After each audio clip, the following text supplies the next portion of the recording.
بعض ایسی چیزیں جن سے نبی اکرم صلی اللہ علیہ وسلم نے خود علاج کیا ہو، وہ آپ کے سامنے کچھ رکھتا ہوں واقعات اور کچھ چیزیں جن سے خود نبی اکرم صلی اللہ علیہ وسلم نے علاج کیا ہو۔ لیکن ایک بات اس سے پہلے میں بتا دوں کہ جو باتیں حدیث میں آتی ہے کہ آپ صلی اللہ علیہ وسلم نے ان سے علاج کیا ہے، آج بہت سی مرتبہ یہ ہوتا ہے کہ ہم کہتے ہیں ان سے تو جیسا طب نبوی کتابیں ہوتی ہیں آپ پڑھتے ہیں اور علاج کرنے کی کوشش کرتے ہیں، فائدہ محسوس نہیں ہوتا ہے۔ وہ اس لیے کہ طب کا معاملہ ایسا ہے کہ اس پہ تجربات اور تجزیات کی ضرورت ہے۔ نبی اکرم صلی اللہ علیہ وسلم نے بہت سی باتیں فرمائیں، یہ مسلمانوں کی کم علمی رہی، بےوقوفی رہی، بد نصیبی رہی کہ طب نبوی ہم نے اپنے ہاتھ سے ضائع کر دی، کبھی اس پہ ریسرچ ہی نہیں کیا۔ کوئی بھی میڈیسن ریسرچ کے بغیر نہیں ہوتی ہے۔ رسول اللہ اگر یہ فرماتے ہیں کہ فلاں چیز میں یہ شفا ہے تو اس کا معنی یہ کہ اب ریسرچ کرنا پڑے گا نا،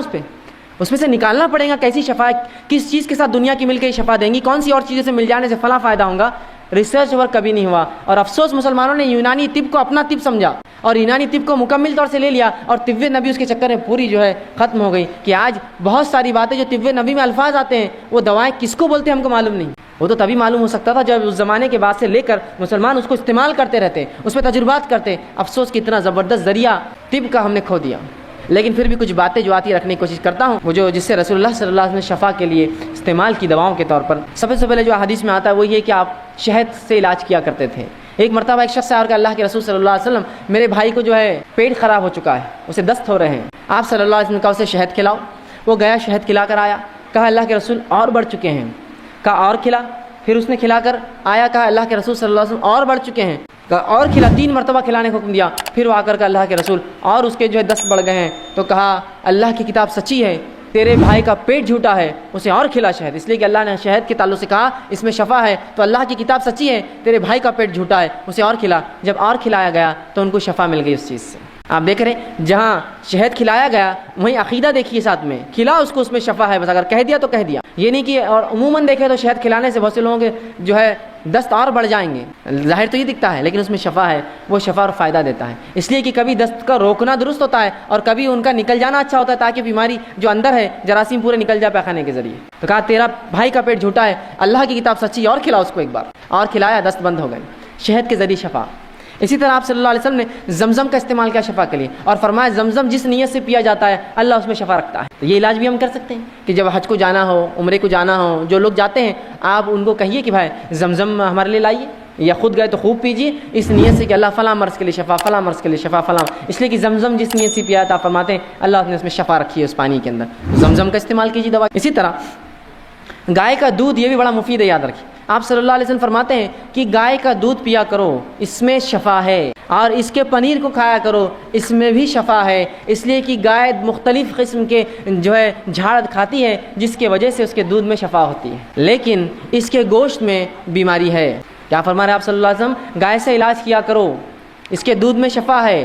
اور اس کے پنیر میں شفا ہے، لیکن فرمایا اس کے گوشت میں بیماری ہے۔ لیکن ہمارے پاس تو گائے کے گوشت کا معاملہ کیا ہوتا ہے آپ سب جانتے ہیں، اس کے بغیر کوئی دعوت مکمل نہیں ہوتی، اور اس حد تک اس کو کھایا جاتا ہے کسی کو انتہا نہیں۔ آپ کھا سکتے ہیں، حلال ہے، یہ حرام نہیں ہے، لیکن اگر بکثرت اس کو کھائیں گے تو اس میں بیماری ہے، یاد رکھیں کہ رسول اللہ نے واضح اور ایک نہیں ایسی 5 سے 6 روایت ہے جس میں کہا اس میں بیماری ہے، اس کے گوشت میں بیماری ہے۔ تو آپ نے فرمایا اس کے دودھ میں شفا ہے، اس کے پنیر میں شفا ہے، اس لیے کہ گائے چرتی ہے اور بہت سارے مختلف جھاڑ کھاتی ہے جو بیماری کا علاج ہوتے ہیں، تو اس کو پینا چاہیے، اس کے دودھ کو، اس کے پنیر کو، اور کہا اس کے گوشت کے تعلق سے احتیاط کرنا، اس میں بیماری ہے۔ تو حلال ہے ایسا گوشت کھانا، لیکن بکثرت کھائیں گے تو بیماری ہو سکتی ہے، یاد رکھیں۔ رسول اللہ نے فوراً وضاحت کر دی اس میں بیماری، اور تمام احادیث صحیح ہے، یاد رکھیں۔ تو گائے کے دودھ سے علاج کروائیے، بچوں کو پلائیے، خود پیجیے، بیمار ہو تو بڑا شفا اس میں فائدہ ہے۔ اسی طرح آپ نے زیتون کے تیل کے تعلق سے کہا، زیتون کے تیل میں بھی شفا ہے، کوشش کریں کہ زیتون کا تیل ہم استعمال کریں۔ اب لیکن بہرحال اب کیسے استعمال کریں اس کو تو ظاہر سی بات ہے تجربات کرنے پڑیں گے۔ اب جو لوگ تجربے کرتے ہیں مختلف چیزوں میں ملا کر زیتون کا تیل کیا فائدہ ہوتا ہے ان سے پوچھنا پڑیں گے کیسا ہوتا ہے بول کر۔ اسی طرح کلونجی میں آپ نے فرمایا شفا ہے، اور کلونجی کے تعلق سے فرمایا کہ تم جو کالے دانے، کلونجی جس کو کہتے ہیں، اس کو اگر ساتھ کھایا کرو، اس میں بڑی شفا ہے، اور فرمایا اس کے تعلق سے کہ جو اسے کھاتا ہے اس میں موت کے علاوہ تمام چیز کا شفا ہے، تمام چیز کے سوائے موت کے، کلونجی،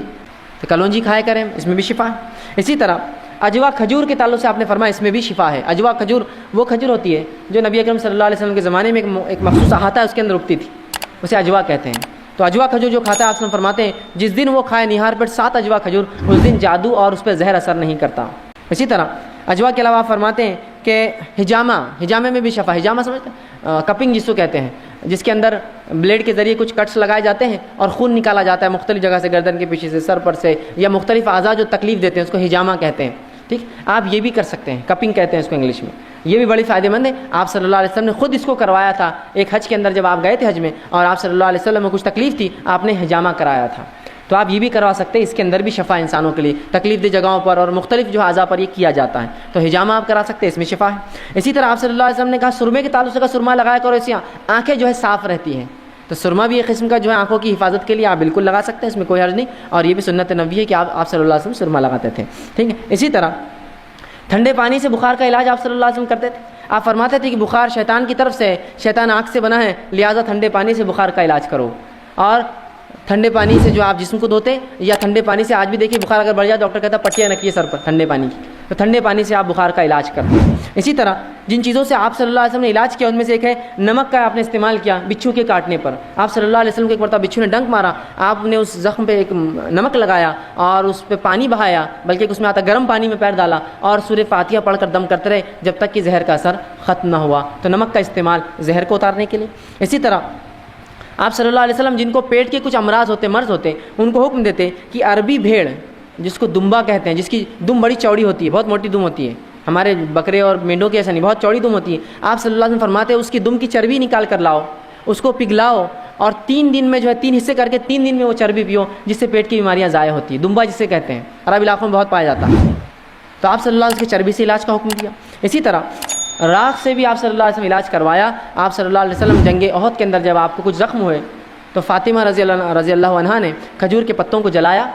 اور اس کے جلنے کے بعد جو راکھ تھی اس راکھ کو جو زخم پہ لگا کر اس پہ پٹی لگائی، تو یہ بھی جو ہے